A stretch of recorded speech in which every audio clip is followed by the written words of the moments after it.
हाँ, आवाज जा रही है? और किसी को हाँ आवाज में हाँ सर, प्रॉब्लम आ हो रही रही है, है आ तो रही है। बताओ। आ रही है ठीक सही। आ है रही सर, है। अब आ रही है। अच्छा अच्छा अच्छा, तो हम स्टार्ट करते हैं बेटा। अ,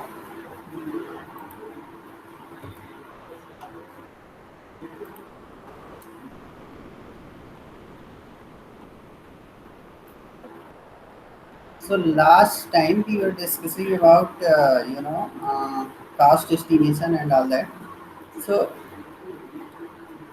one important, very important parameter is interest. Okay, there is a effect of interest on the investment. Whatever investment you will make, there will be effect of interest rate. So how will you see the effect of interest rate on the investment? Let me discuss that too at this point of time. So whatever I have discussed already, few things, namely,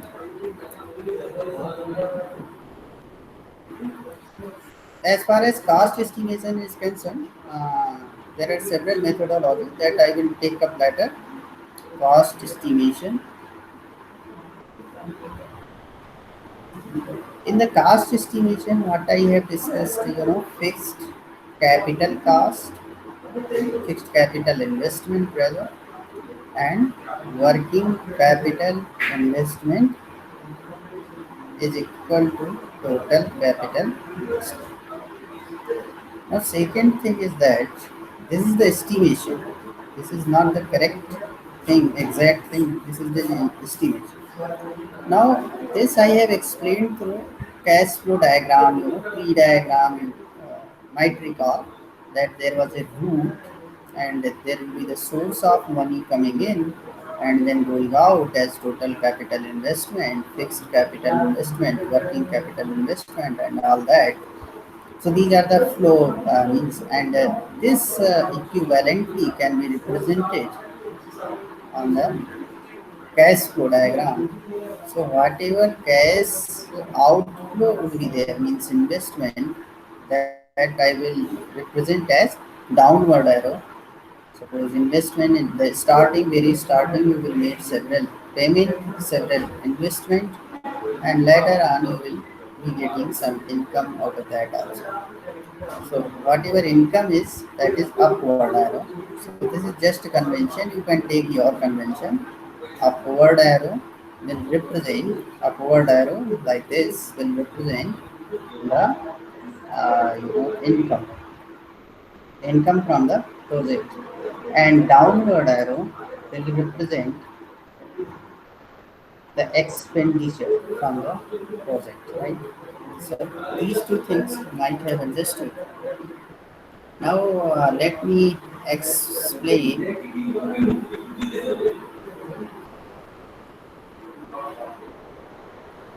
Now what do you mean by now?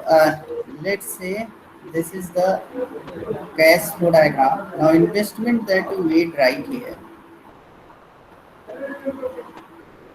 and if the value of money that you invested right here, this value of money will be same after 10 years? No. So that's why this is called the time value of money. Means time value, just try to understand that value of money will either increase or decrease with respect to time. This is called time value of money. आप अपने saving account में money deposit करते हो, you are depositing the money and you are getting the interest rate. So your money will be greater in the future, right? So whatever investment you made starting or you have deposited in the bank, that will be converted into the future amount with interest also, right? So future money will be higher than present money. So the value of money has been changed with respect to time. So with this simplicity, you can understand that value of money is changing. Now I need to tell you certain things. Now here we have taken how the value of money is changing with respect to interest, because we are paying the interest. Banks are paying the interest on your saving. So the value of money P will be changed into F. Now I am telling you that uh, these interest rate can be of many types. Now, as far as this, that these can be of many types. One is simple interest rate, simple interest Good rate. afternoon, sir. हाँ बेटा कौन है? And Sir दूसरा है, Ayush. अच्छा अच्छा, दूसरा है compound interest rate. Are you able to hear me? Compound Yes, sir. interest rate, right? So there are two types of interest rate. One is simple interest rate and second is compound interest rate. now ये मुझे बताओ, simple interest rate सबको पता है ना? हाँ, school में किए होगे तो कैन आई टेल यू? अच्छा, गेट वोट की कोचिंग में तो ऐसे पढ़ाया गया होगा लोगों को. हेलो, नहीं पढ़े हो सर, भाई? इसमें अच्छे से नहीं पढ़ाया गया। अरे ऐसा नहीं है भाई, अगर पढ़ चुके हो तो मेरा फिर टाइम, हम आगे बढ़ जाएं दूसरे यूनिट पे. So this is नहीं सर, कौन नहीं से पढ़े कोचिंग हैं। में पढ़ाया था तबरेज? कोचिंग ही नहीं हुई simple भाई। simple interest rate and compound interest rate. Now let me tell you, if P is the principal, अभी हम कुछ देर बाद हम इसको दूसरी भाषा यूज करेंगे इसके लिए. आई will be using later on another language for P. P को हम प्रेजेंट वर्थ भी बोलेंगे. क्या बोलेंगे? Present worth. बट पहले आप जो पढ़ते चले आ रहे हो दैट इज प्रिंसिपल. वो देखो, प्रिंसिपल है, that is present worth, means presently आप कितना इन्वेस्ट कर रहे हो. और फ्यूचर, ये principal in the future time will be converted into some other amount, that will be the future worth. So F is the future worth. Now आप, हम ये e represent the principal and you know, if n is the number of time units or interest period, let's say 1 2, this is 0 1 2 dot dot dot, n is the, suppose we are dividing this into n up to n, right? 1 to n.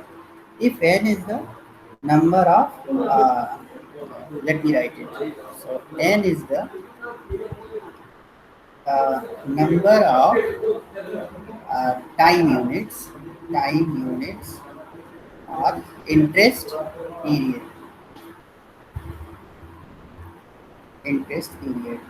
I क्या है? I को हम लिखेंगे interest rate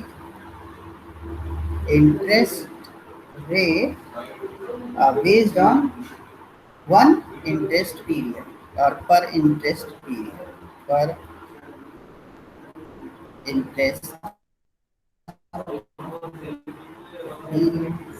अब मुझे एक बात ये बताओ कि अमाउंट है नाउ, अब सिंपल इंटरेस्ट क्या होगा? सपोज सिंपल इंटरेस्ट अभी हम निकाल रहे हैं, तो अगर आपका अमाउंट पी है, इस पर अगर आई परसेंट इंटरेस्ट लगता है, तो आफ्टर वन इंटरेस्ट पीरियड कितना हो जाएगा? पी आई होगा. आफ्टर टू इंटरेस्ट पीरियड कितना हो जाएगा? ध्यान रहे, सिंपल इंटरेस्ट में पी पे ही इंटरेस्ट लगेगा. इस पे लगेगा सिंपल इंटरेस्ट, पी पे ही लगेगा. मतलब if P is the amount, let me say P is the amount, suppose investment is there, this is called the present amount. So I will be the interest rate. तो इसी P पे interest लगना है, तो after 1 year, suppose this is the start right now, zero time, right now start. Now after 1 year you have to pay I interest rate, right? So I interest rate, that is for the per time period. अब वो per year भी हो सकता है, per month भी हो सकता है, कुछ भी हो सकता है. तो यहाँ पे per unit time period, तो after I परसेंट है तो P का I परसेंट हो जाएगा, तो that is PI. अब यहाँ पे हम अगर फिर करें तो अब इस पे इंटरेस्ट, सेकेंड ईयर पे इंटरेस्ट कितना होगा ये बताओ? हाँ, सेकेंड ईयर पे इंटरेस्ट कितना होगा? पी पे ही फिर इंटरेस्ट लगेगा, पी पे ही इंटरेस्ट लगेगा ना. तो क्या हो जाएगा? सेकेंड ईयर पे इंटरेस्ट क्या हो जाएगा? पी आई पे इंटरेस्ट नहीं लगेगा. ये जो पी आई क्या है? इंटरेस्ट है. तो जो अमाउंट होगा वो क्या हो जाएगा? After 1 year P plus P I हो जाएगा. and that is after one interest period, you can take common, so 1 plus I. Now this is the simple interest. So after 2 period, you will find 2n, 2i. After 3 period, 3i, 3p, 3, 4, 5. So you know this after n period will be n pin, p I n in n से multiply हो जाएगा I. So you will be getting p if you will take common. So p so this will be 1 plus in. This is the simple interest rate. That is not much used. Let me tell you that we are not using the simple interest rate.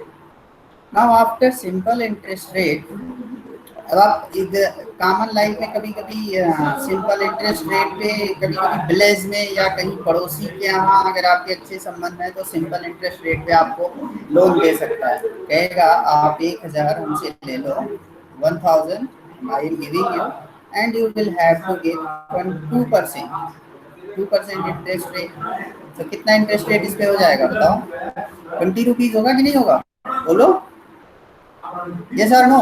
तो 20 rupees आपको ये 22% late से per month है, तो 2% per month देना है principal amount, तो 20 rupees per month आपको देना है। तो आपको 20 रुपीज पर मंथ देना है। अब अगर अब ये 20 रुपीज आपने पी पे कैलकुलेट कर लिया, once you have calculated 20 rupees, हाँ, तो अब यही फिक्स रहेगा हर मंथ के लिए। अब सेकेंड मंथ में भी 20 पे करना पड़ेगा और थर्ड मंथ में ही 20 भी पे करना पड़ेगा। तो वैसे ही जैसे आई फर्स्ट इंटरेस्ट पीरियड के लिए, तो सेकेंड इंटरेस्ट पीरियड के लिए भी आई, थर्ड इंटरेस्ट पीरियड के लिए फिर आई, और एनएथ के लिए क्या हो जाएगा, एन टर्म होंगे इसमें, तो ये क्या हो जाएगा, एन आई हो जाएगा कि नहीं, बोलो ये सर नो। तो इतना इंटरेस्ट पे करना पड़ेगा, है ना, समझ आ रहा है बेटा, तो इतना इंटरेस्ट पे करना पड़ेगा। तो लाइक दैट नीड टू पे दिस अमाउंट, तो आपको 20 वो पे करना पड़ेगा और फिर प्रिंसिपल अमाउंट में वो ऐड करना पड़ेगा। तो ये I of course this is here mistake is there, P का I% आपको पे करना पड़ा। ये जो ये 20% जो ये हमने 2% लिया है, तो 2% 1000 को हमने 2% से मल्टीप्लाई किया, तभी तो आया, देखो तभी तो 20 आया। तो ये क्या हुआ, पी आई हुआ कि नहीं हुआ, and this PI is fixed for n period. PI once you have calculated for the principal that will be fixed, क्योंकि this is simple interest, so PI ये n times ऐड होगा तो n PI हो जाएगा, this is the interest, and हम इसको interest को capital I से लिखते हैं। तो अब इसको प्रिंसिपल में जोड़ दोगे तो P प्लस पी एन आई, और P आप कॉमन ले लोगे तो 1 प्लस एन आई। बोलो ये सही है कि नहीं, समझ आ गया सबको, बोलो। तो this is the simple interest. अब हम थोड़ा आपको ये बताना चाहते हैं, आखिर आप कहोगे ये तो क्लास 6-7 में हमने पढ़ा, इसकी सर जरूरत क्या पड़ गई, इसको क्यों बता रहे हैं आप, ये सब चीजें। अब हम इसका एक्सप्लेनेशन थोड़ा डिफरेंट है, एक्सप्लेनेशन थोड़ा डिफरेंट है, वो देखो कैसे। यहाँ पे भी सिंपल इंटरेस्ट की बात नहीं होगी, but it is very interesting. Suppose you are making some investment, investment is downward arrow, invest कर रहे हो ना, इनकम तो है नहीं, income upward arrow, cash flow diagram. So suppose you are making the investment like P, so you must, and this investment you have taken loan from bank, and suppose banks never charge simple interest, compound interest ले रहे हैं, but for time being just to understand, suppose आप उसे simple interest मान लेते हो, तो after n period मान लो आप पे करने जाओगे, तो आपको ये पता होना चाहिए कि this payment will become what, this payment will become after n time period 1 plus n i, if simple interest. समझ में आया कि नहीं आया, तो ये चीज है टाइम वैल्यू ऑफ मनी। अब हम मूव कर रहे हैं कंपाउंड इंटरेस्ट पे। So let me discuss compound interest. एक मिनट बेटा बेटा मुझे दीजिएगा, समझ में आ रहा है कि नहीं ये बताते चलिएगा।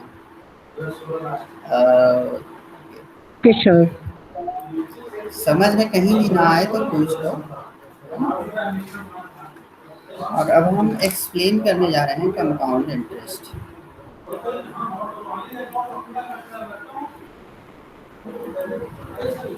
तो अब हम कंपाउंड इंटरेस्ट की बात करने जा रहे हैं, तो लेट मी राइट। तो सिंपल इंटरेस्ट हो गया। अब हम एक चीज और कहने जा रहे हैं, वो है कंपाउंड इंटरेस्ट। ये बताओ क्या है कंपाउंड इंटरेस्ट का? मतलब हुआ कि सपोज ये कैश फ्लो डायग्राम है। क्या है? Cash flow diagram. And you are making investment at time t is equal to zero. ये है time t is equal to zero. You are making an investment, suppose P, right? P principal amount, starting investment, इसको कुछ भी कह सकते हैं P, right? Now, अब क्या है, आई नेट से इंटरेस्ट रेट हम पर पीरियड ले रहे हैं और आपको फ्यूचर अमाउंट इसका फाइंड आउट करना है after n period. What will be the amount in future? What will become P in future? तो अब आप क्या करोगे? Interest rate you will take into account. तो सिंपल इंटरेस्ट रेट लोगे तो क्या आ जाएगा? P ब्रैकेट में 1 प्लस आई एम। अब I interest rate, definition of interest rate is same and the you know time, कितनी जितने टाइम यूनिट्स ले रहे हो that is same, but now we are compounding the interest. Compounding means we are not usually use interest for simply interesting on simply use the interest on principal amount, but the amount at that time. So just try to understand what I try to say. Right? And suppose this is P. Now I must use some other color so you will be able to understand. So अब P हो गया time T। अब हम time 1 पे देख रहे हैं, first year. First year पे क्या होगा बेटा? फर्स्ट ईयर पे क्या होगा? आई इंटरेस्ट रेट है, ठीक है। तो कितना हमें पे करना होगा फर्स्ट ईयर पे? पी आई इंटरेस्ट हो जाएगा। ई अमाउंट पे आई परसेंट किसका होगा? पी का ही होगा। और प्रिंसिपल अमाउंट भी पे करना पड़ेगा। जितना आपको this amount P will become P plus PI. So P you will take common, so 1 plus। अब जब हम सेकेंड ईयर पे जाएंगे तो अब हम केवल P पे नहीं हमें इंटरेस्ट देना है, मीन सेकेंड PI केवल नहीं आएगा। अब इस पूरे पे जो अमाउंट है P plus 1 I पे इंटरेस्ट हमें देना पड़ेगा आई का। इसी कंपाउंडिंग का इसके जस्ट बिफोर जो है उसी पे इंटरेस्ट देना पड़ेगा। तो अब बताओ मुझे, यहाँ पे अगर हम इंटरेस्ट देंगे तो इंटरेस्ट क्या हो जाएगा? यहाँ पे दो चीज हम लिखना चाहेंगे। इंटरेस्ट क्या हो जाएगा? पहले हम इंटरेस्ट लिखें। इंटरेस्ट क्या हो जाएगा इस पॉइंट ऑफ टाइम पे? बताओ इंटरेस्ट क्या हो जाएगा? इस पूरे अमाउंट पे लगेगा। P कितना अमाउंट हो गया था वहां पे? P 1 प्लस आई, 1 प्लस आई, ये तो अमाउंट हो गया था और इस पर आई इंटरेस्ट लगा। ये आपका इंटरेस्ट हो गया। और ये मुझे बताओ कि प्रिंसिपल अमाउंट क्या था? प्रिंसिपल अमाउंट था P 1 प्लस आई, ये प्रीवियस अमाउंट, प्लस इस पे जो इंटरेस्ट लगा P 1 प्लस आई। तो टोटल अमाउंट कितना हो गया दिस पॉइंट ऑफ टाइम पे? 2 पे क्या कॉमन ले सकते हो यहाँ पे? बताओ। P 1 प्लस आई कॉमन ले सकते हो। 1 प्लस सॉरी, तो कितना हो गया? कंपाउंड अमाउंट कितना हो गया at the end of second period? P 1 plus I का whole square. P 1 plus I का होल स्क्वायर हो गया। होल स्क्वायर ठीक है, क्योंकि P1 प्लस आई कॉमन है तो P1 प्लस आई कॉमन लोगे तो 1 प्लस आई एक और आ जाएगा तो P1 प्लस आई स्क्वायर हो गया। तो after second period P1 plus I का होल स्क्वायर। अब अगर यहाँ पे ये आफ्टर n पीरियड है, यहाँ पे n है, तो आफ्टर n पीरियड ये क्या होगा? Future value f is equal to P1 plus 1 plus i. Second period में पावर 2 था तो n पीरियड में पावर n हो जाएगा कि नहीं? तो इसका मतलब है if you are compounding then you are getting different result. So f is equal to means future money, future worth of the principal amount would be Here I am introducing some terminology. This is present worth in place of present worth in place of principal, and this is the future worth of the same present money at this time t is equal to 0. Future worth after n period. So f is equal to p 1 plus I raised to the power n. n क्या है? Total number of time units. Time units जैसा मैं कहूँ वैसा ही समझो, नहीं तो सब गलत हो जाएगा. Total number of time units है. ठीक है, अब टाइम यूनिट्स है, अब ये समझ गए. और ये इंटरेस्ट क्या है? ये interest per year, per month, time unit जो भी होगा, ईयर भी हो सकता है, मंथ भी हो सकता है, डे भी हो सकता है, वीक भी हो सकता है. समझ आ गया? तो इंटरेस्ट पर टाइम यूनिट. समझ गए अब आप कि नहीं? बोलो, समझ गए या नहीं बेटा? ठीक है. Yes sir. तो ये चीज आपको कॉन्सेप्ट दिमाग में बैठाना है, तो आपको कोई चीज याद नहीं करनी पड़ेगी. अब हम आपको बताना चाहते हैं कि कैसे हम इसमें प्रोसीड करते हैं. अब हम सिंपल इंटरेस्ट समझ गए बेटा, कंपाउंड इंटरेस्ट समझ गए, तो अब आगे आपके लिए केक बात है. अब देखिए क्या ओके, न्यू स्लाइड. अब हम कुछ डेफिनेशन इंट्रोड्यूस करने जा रहे हैं, वो बहुत टफ नहीं है बेटा, आपको समझ लेना. जो इंटरेस्ट होता है बेटा, सॉरी, इंटरेस्ट होता है, दिखाई दे रहा है? ये 3 टाइप का होता है.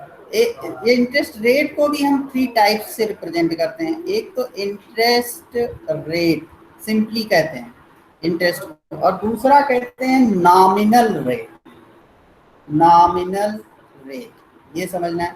और तीसरा बोलते हैं हम कभी कभी इफेक्टिव इंटरेस्ट रेट. ये 3 चीजें और समझना.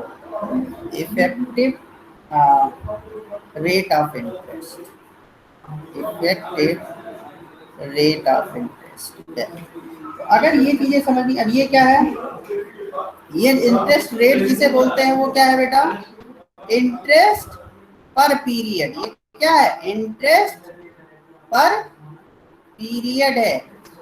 ठीक है. और नॉमिनल रेट क्या है? नॉमिनली हम क्या रिप्रेजेंट करते हैं इंटरेस्ट रेट को? इंटरेस्ट रेट पर ईयर जब हम कहते हैं तो नॉमिनल ही होता है. इंटरेस्ट रेट पर ईयर है. Effective interest rate means actual rate. ये क्या है? Actual rate. अब मैं आपको बताऊं कि क्या है इसे. इस इंटरेस्ट रेट को हम रिप्रेजेंट करते हैं आई से. नॉमिनल रेट को लेट से जे से रिप्रेजेंट कर देते हैं, और इफेक्टिव इंटरेस्ट रेट को हम आई इफेक्टिव से रिप्रेजेंट. अब मुझे बताओ आई क्या है? इंटरेस्ट रेट पर पीरियड है. समझने वाली बात है. ये क्या है? इंटरेस्ट रेट पर पीरियड है, मतलब पर टाइम यूनिट है. और नॉमिनल रेट क्या है? Per year. अब अगर पर ईयर नॉमिनल रेट है, मतलब जे जो आपका है वो पर ईयर दिया हुआ. जे है क्या? Per year. अब एक ईयर में जितने टाइम यूनिट इसमें होगा, जितने भी पीरियड होंगे, उससे हमें number of times you will pay per year. मान लो आपको हर दूसरे तीसरे महीने पे करना है, तो आप जितने पर ईयर में जितने नंबर ऑफ टाइम्स पे करोगे, तो जे पर ईयर, उससे डिवाइड करोगे एन. सपोज एन यूनिट्स है यहाँ पे, तो ये पर यूनिट आ जाएगा आई. अब हम पुट कर दें इसमें जो हम कंपाउंड इंटरेस्ट के फार्मूले निकाले थे. वो क्या निकाला था हमने? इसको P is F is equal to P 1 plus I की पावर n. अब अगर इसे रखोगे तो बेटा क्या आएगा बताओ? P 1 प्लस J, अगर नॉमिनल रेट दिया हुआ है तो J बाई n, और n is the number of time units. तो अब ये चीजें आपको समझ में आ गई, तो फिर हम आगे बताने वाले हैं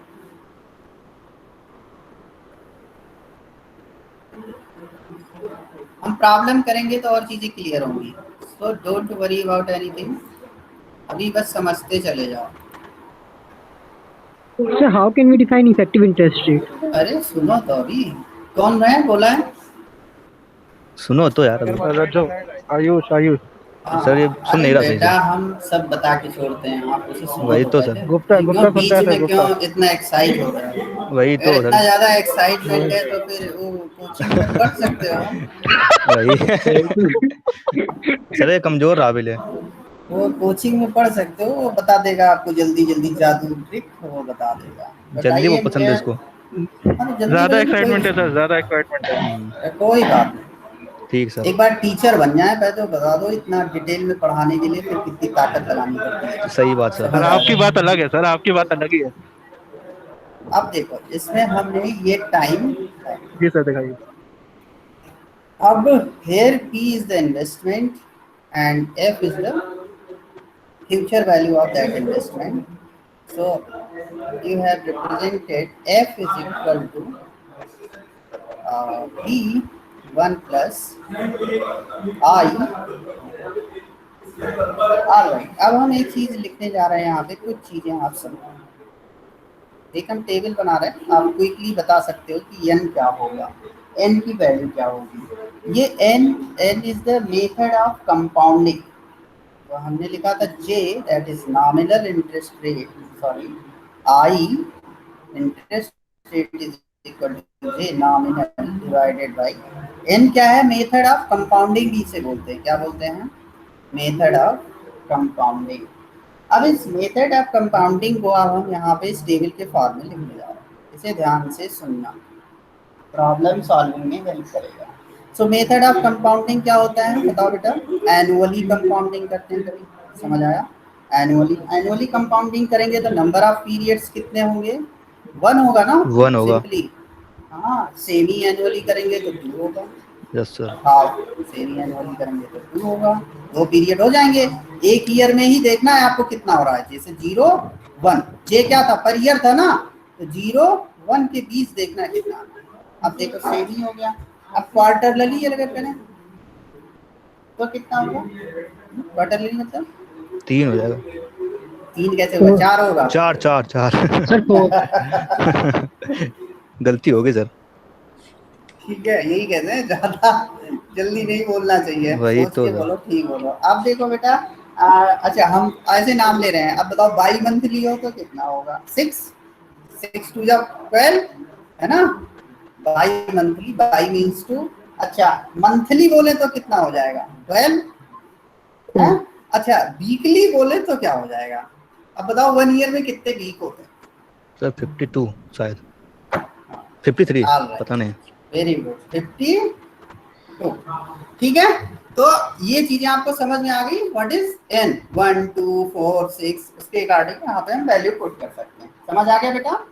Effective interest test I will tell you little later, but I am just introducing you the formula and that will be very interesting to note here. But due course of time I will explain. Okay?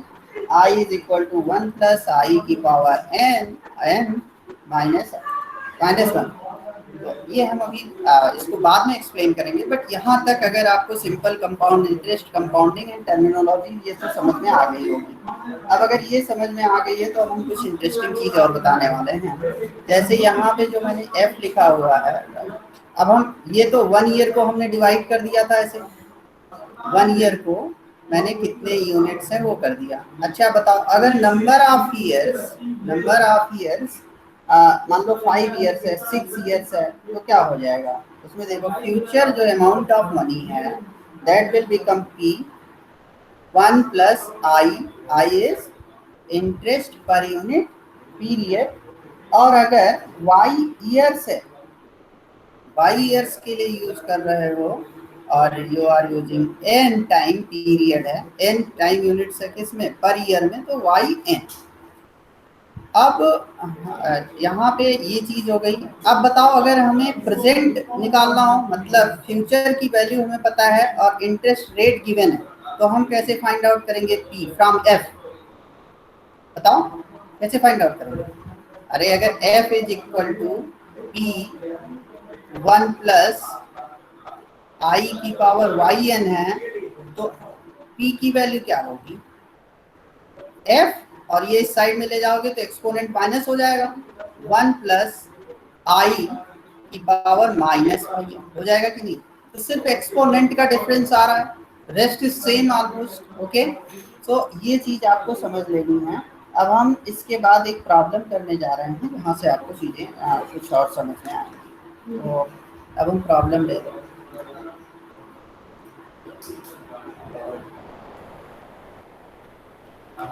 अब मैं ये चाहता हूँ, आप बताओ फार्मूले रटना चाहते हो या आप फर्स्ट प्रिंसिपल से सारी चीज करना चाहते हो, ताकि एग्जाम में आपको कोई दिक्कत ना हो कि ये फार्मूला भूल गया, ये फार्मूला हमें बता दो, उसी टाइप का करना। बताओ। सर हम फर्स्ट प्रिंसिपल से पढ़ना चाहते हैं। अगर आप फर्स्ट प्रिंसिपल से करना चाहते हो तो उससे बता सकते हैं, नहीं तो अगर फार्मूला रखना चाहते हो तो नो इशू, उससे फार्मूले आप रख ही सकते हो, हम बता देंगे, फार्मूले में पुट करना होगा और सिंपली निकाल देना होगा। और अगर आप फर्स्ट प्रिंसिपल से कॉन्सेप्चुअली करना चाहते हैं तो वो रूट हम चूज करेंगे, ठीक है? तो ये आपकी इच्छा है, आप क्या हमसे चाहते हैं। ओके, ये प्रॉब्लम है, अब हम इसको सॉल्व करने जा रहे हैं फर्स्ट प्रिंसिपल से। देखो कितना मजा आएगा आपको सॉल्व, एकदम फर्स्ट प्रिंसिपल से सॉल्व करेंगे और आपको बताएंगे कि कितना इंटरेस्टिंग है ये प्रॉब्लम। आपको कुछ नहीं ध्यान रखना है, बस जितनी चीजें बताई वैसे। इसमें क्या है, engineer साल्वेडर has to pay her bill in credit card in installment basis. First payment is P 10,000 at the end of first year. तो हम लिखते चलेंगे जो दिया हुआ है ताकि हमें प्रॉब्लम ना हो।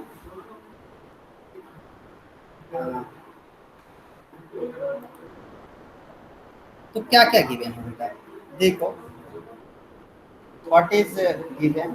तो जो फर्स्ट पेमेंट है,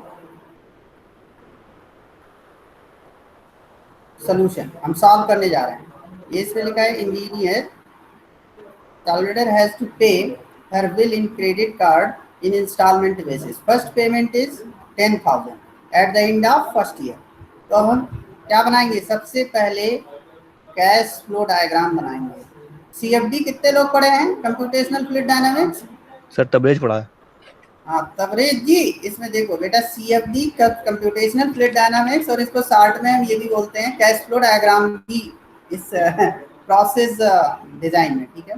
तो इसमें सीएफडी का मतलब कैश फ्लो डायग्राम है, कंप्यूटेशनल फ्लूइड डायनामिक्स यहाँ पे समझना बच्चों। तो यहाँ पे कैश फ्लो डायग्राम है, तो at time t is equal to zero, t is equal to zero means right now कितना है इन्वेस्टमेंट, वी डोंट नो, लिखा है let's say time t is equal to zero. At the end of first year कितना payment कर होना पड़ रहा है, फर्स्ट पेमेंट कितना है 10,000, तो 10,000 डाउनवर्ड एरो बनाओगे और 10,000 लिखो रुपीज 10,000। अब यहाँ पे पी लिखा हुआ है तो इससे डरने की बात नहीं है, पी मतलब डॉलर हो सकता है, रूपी हो सकता है, या कुछ भी हो सकता है, ठीक है? अब ये 10,000 at the end of 1 year हो गया। फिर क्या दिया हुआ है eight the end of first year 10,000 and P 20,000 eight the end of third year, mean second छोड़ दो, थर्ड ईयर कितना पेमेंट करना पड़ रहा है बेटा, बताओ? 30,000 ना, तो 30,000 की एरो बड़ी होगी 10,000 से, छोटी होगी कैश फ्लो डायग्राम में? बोलो, रिस्पॉन्ड करो यार। 30,000। You are going to solve the problem through cash flow diagram, it's interesting. आप देखो यहाँ पे थर्ड ईयर हो गया, फिर क्या होगा, eight the end of sixth year 8,000 payment है। यहाँ देखो ये क्या है दिया हुआ है, सर 20,000 at the अरे end of third year. रुको बेटा, first payment is 10,000 at the end of first year done, first year 20,000 at the end of 20,000 at the end of third year, right? So this is wrong, 20,000 at the end of third year and 30,000 eight the end of sixth year. Sixth year भी हम पहले six लिख लेते हैं। कितना है sixth year पे? Sixth year पे कितना है? 30,000। 30K लिख दें, समझ आ रहा है ना? 30,000 and eight the end of eighth year कितना है? 8,000। एट्थ ईयर में 8,000 है तो इसकी एरो छोटी रहेगी। 8,000 8K लिख दिया हमने, ये 8 है। अब देखो यहाँ पे 3 देन 4 आएगा, देन 5 आएगा, 6 देन 7 आएगा। और फाइंड आउट क्या करना है? How much is the total payment of engineer Salvador after 10 years at a rate of 10% per annum. तो अब यहाँ पे आफ्टर 10 ईयर्स, तो ये 9 हुआ और 10 यहाँ पे होगा। तो यहाँ पे हमें फाइंड आउट करना है। समझ आ गया प्रॉब्लम? यहाँ पे हमें फाइंड आउट करना है कि टोटल पेमेंट क्या होगा, that is let's say F. अब मुझे बताओ कैसे प्रॉब्लम को सॉल्व करें। अब आप अगर ये कहते हो कि 10,000 20,000 30,000 8,000 को सीधे जोड़ दो, रॉन्ग, बिकॉज इंटरेस्ट रेट भी तो होगा बेटा, है ना? तो 10% एनम, 10% पर एनम, तो interest rate is 10% per annum है। तो पर एनम है तो इसका मतलब कंपाउंडिंग कैसी है? एनुअली है। तो i n is equal to क्या हो जाएगा? 1 हो जाएगा कि नहीं? और I इज इक्वल टू क्या था? J by n. I is equal to J हो जाएगा क्योंकि 1 ये I is equal to J and that is कितना है? 10%। 10% को फ्रैक्शन में लिखोगे तो क्या आएगी वैल्यू? 0.1। ठीक है, ये है। तो ये चीजें गिवन है। अब हमें क्या फाइंड आउट करना है वो लिख लें। सबसे पहले प्रॉब्लम में क्या गिवन है, क्या फाइंड आउट करना है वो नोट करो। फाइंड आउट करना है total payment by engineer at 10th year. अब क्या करना होगा बताओ, कैसे करना? हम ऐसे सबको ऐड नहीं कर सकते। हम फर्स्ट प्रिंसिपल से करने का मतलब है कि हम इस अमाउंट को, जो ये अमाउंट है 10th ईयर पे, हमें देखना है टोटल पेमेंट कितना होगा। इस अमाउंट को भी हम इसी पॉइंट पे लाएंगे पहले, इस अमाउंट को भी हम 20,000 को भी इसी पॉइंट पे लाएंगे, और 30,000 को भी हम इसी पॉइंट पे लाएंगे, और 8,000 को भी इसी 10th ईयर पे लाएंगे। फिर जब एक सेम पॉइंट ऑफ टाइम पे हो जाएंगे सारे, तभी हम उनको ऐड कर सकते हैं। समझ आया कि नहीं आएगा? तो अब देखो हम कैसे इसको 1 by 1 आई विल ब्रिंग। तो 10,000 को अगर हम लाएंगे, इधर राइट साइड में ले जाना है 10 तक, तो क्या होगा? 10,000 p 1 प्लस क्या होगा बताओ? 1 प्लस आई कितना है? 0.1 है ना, रेज टू द पावर कितना होगा? 1 से, यहाँ पे 1 है इधर, यहाँ पे देखो बेटा, यहाँ पे 1 है, तो 1 से 10 तक जाना है, तो कितने टाइम की यूनिट्स हुआ बताओ? 1 से 2 1 हुआ, 1 से 2 से 3 2, तो 1 से 3 गए तो 2, मीन्स 3 माइनस 1 कर दे रहे हो, तो 1 से 10 जाओगे तो कितना हुआ? 9 टाइम यूनिट्स। सो 9 एन के जगह पे क्या आएगा? 9 आ जाएगा। और ईयर कितना है? ईयर कितना है? ये 9 ईयर हो गया। y कितना हो गया? y जो है कितना हो गया? y कितना है? जो हमने फार्मूला बताया था अभी, क्या बताया था? f is equal to p 1 plus i की पावर yn। y क्या था? Number of years. Number of years कितने हो गए? 10 माइनस 1 9 हो गया। नंबर ऑफ ईयर्स 9 हो गया। और n कितना हो गया? n एनुअल कंपाउंडिंग थी, तो n 1 है, तो इसलिए क्या लिखोगे यहाँ पे? p कितना है? 10,000 1 प्लस i कितना है? 0.1, y कितना है? नंबर ऑफ ईयर्स 9, और n कितना है? 1। ये बताओ हो जाएगा कि नहीं जब हम उस पॉइंट पर लाएंगे? At the 10th year this 10,000 rupees will become this. अब मुझे बताओ, ये एक अमाउंट हो गया, इसे हम लेट से, ये किस ईयर पे था? F1।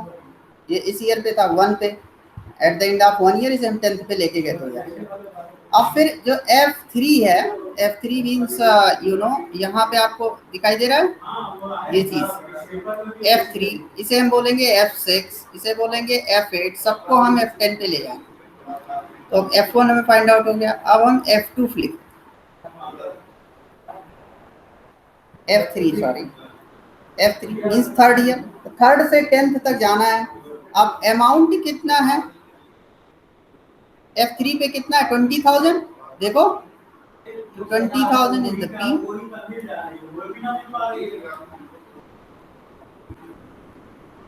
20K लिख दे रहे हैं, समझ जाना।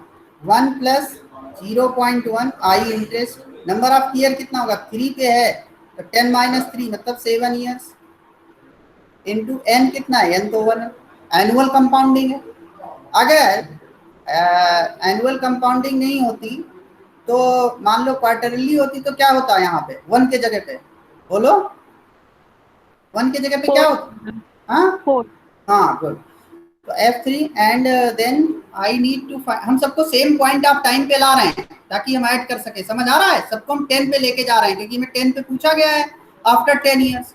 अब हमें 20,000 को ले आए, अब हम 30,000 के लिए लिख रहे हैं, ये 30K है, 30,000 किस पे है 6 पे है, यहाँ पे दिखाई दे रहा है 6 पे 30,000, तो इस पे ला रहे हैं। चलो तो F6, अब इसको भी हम 10 पे ले आएंगे तो कितना था F6, 6 पे कितना था बोलो बेटा, 6 पे कितना था 30,000 था, बोलो यस और नो, 6 पे 30,000, तो 30K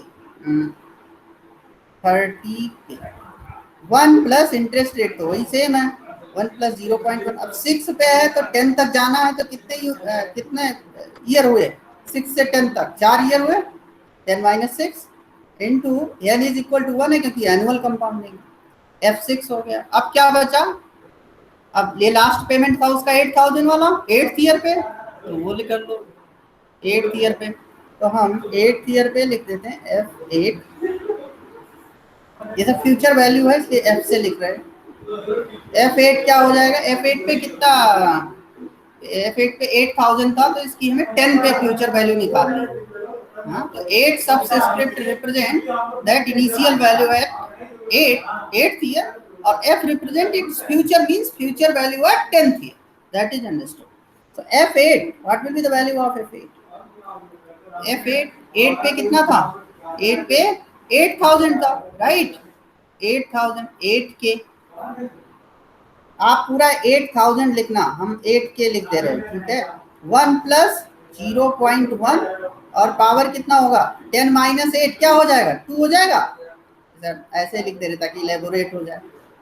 कितने ईयर हुए 10 माइनस 8 2 एंड मल्टीप्लाइड बाय 1, बताओ ये चीज हो जाएगी F8। अब ये सारे जो हमने निकाले, F1 जो निकाला था मैंने उसको भी हम यहाँ पे लिख दे रहे हैं ताकि एक पेज पे आ जाए सारा।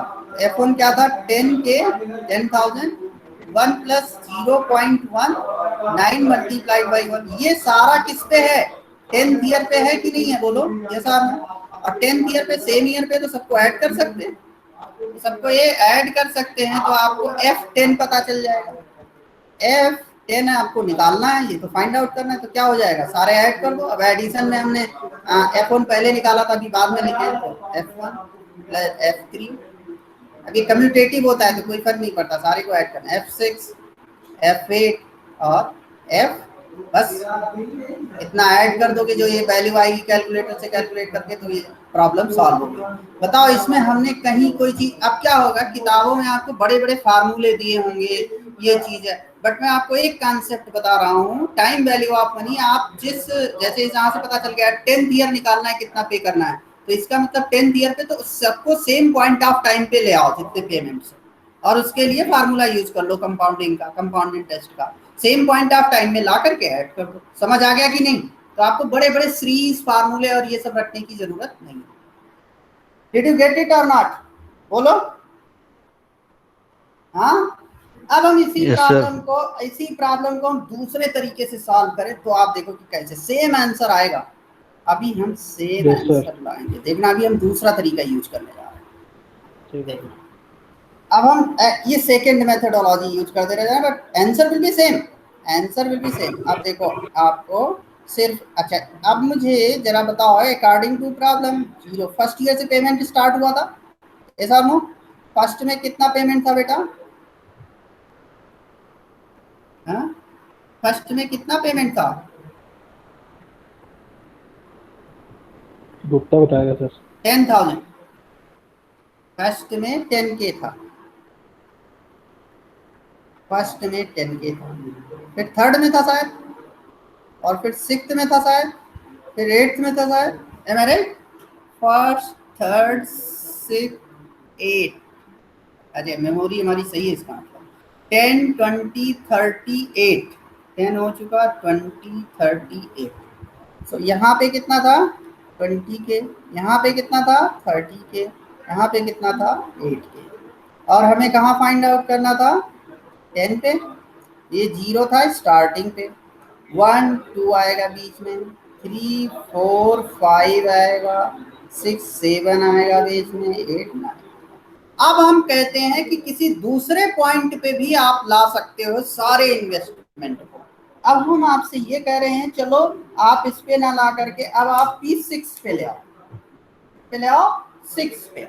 6 पे मतलब let me use different colour. जब बोर्ड होता तो और मजा आता, इसमें पढ़ाया कभी हूँ नहीं, ये सब बड़ी दिक्कत पैदा करना मुझे।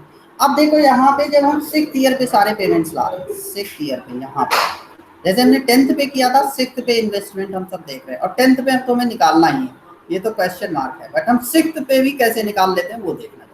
अब हमें 6th पे सारा लाना है, तो उसे देखिए। अब हम यहाँ पे एक्सप्लेन करने जा रहे हैं 6th पे कैसे लाओ। सारे पेमेंट को 6th पे लाओ, तो देखो 10 को 6th पे ले जाओगे, 20 को 6th पे ले जाओगे, तो राइट वर्ड मूव कर रहे हो। राइट वर्ड में पॉजिटिव साइन आएगा, पॉजिटिव YN, और निगेटिव YN जैसे ये फ्यूचर वर्ड हुआ तो ये प्रेजेंट वर्ड इधर लाओगे तो ये -YN भी फार्मूला बताया था तो वो आ जाएगा। तो इस तरह से करना है। अब देखो हम सारे पेमेंट्स को ला रहे हैं, तो कैसे हो? अब इसको समझने के लिए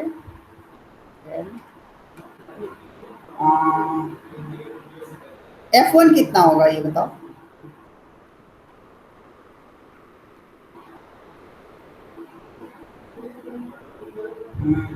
F1 कितना होगा? 1000 कितना? 10,000, 1 प्लस 0.1 इंटरेस्ट रेट, और 1 को कहाँ पे ले जा रहे हैं हम? 6th पे ले जा रहे हैं कि नहीं? तो 6 - 1 कितना हुआ? 5, 5Y, और N के जगह पे 1 होगा। समझ आया? तो यह तो पॉजिटिव ही होगा क्योंकि राइट साइड में जा रहे हैं। और इसे हम कह ले रहे हैं F2, ये F1 है आपका, ये F2 है, यहाँ पे हम F3 कहेंगे, यहाँ पे F4 कहेंगे, ऐसे नॉमेनक्लेचर है। अब हम F2 को ला रहे हैं। F2 को आपको, F2 मीन्स F2 नहीं है, F3 है एक्चुअली। 3 पे हो तो 3 लिखो उसमें ताकि पता चलता रहे। 3, इस 3 पे की पेमेंट कितना है? 20K। ऑलराइट, 1 प्लस 0.1। अब 3 से आपको मूव करना है 6 की तरफ, राइट वर्ड। तो 1, तो 3 से 6 की तरफ मूव करो, 6 - 3, 3 और 1। ठीक है, अब फिर क्या होगा? 2 ही पेमेंट थे, अब आपको 30 में बताओ कुछ करना पड़ेगा क्या? ये तो 6th पे ऑलरेडी है, बोलो यस और नो? Yes sir. बोलो। तो F6 पे आपको कुछ नहीं करना है, ये तो डायरेक्टली आपका आ गया कितना? 30K। अगर आप करोगे भी बेटा तो क्या हो जाएगा? 30K 1 प्लस 0.1 रेज टू द पावर 6 - 6 होगा, तो 0 हो जाएगा ना, तो मल्टीप्लाइड बाई 1, तो 0 पावर आ गई तो 1 हो जाएगा। एक्सपोनेंट अगर 0 हो किसी का तो 1 हो जाता है, तो 30K आराम से चला आएगा, वही आ जाएगा आंसर। ये F6 हो गया, सेम आ गया। ऑलराइट, अब F करोगे, F8 है, F8। अब 8 को क्या किधर लाना पड़ेगा? 6th पे लाना है, तो देखो लेफ्ट साइड में लाना है इसका एक्सप्लो डायग्राम पे। देखो, I am giving you the wonderful explanation, you don't have to memorise anything. इसको 6th पे लाना है, तो 6th पे लाना है तो लेफ्ट वर्ड मूव करोगे ना, बोलो। तो आपको मतलब फ्यूचर वैल्यू दी हुई है, उससे प्रेजेंट वैल्यू निकाल रहे हो, तो क्या होगा? जो आपका फार्मूला था, ये देखो मैंने बताया था, जस्ट आई एम अगेन निकालेंगे। Future value is equal to, बताओ बोलो जल्दी, P1 प्लस I की पावर YN। तो अगर आपको प्रेजेंट वैल्यू निकालनी, future is given, then P is equal to F 1 plus I इधर जाएगा तो माइनस में हो जाएगा, तो 1 प्लस आई की पावर माइनस वाई है।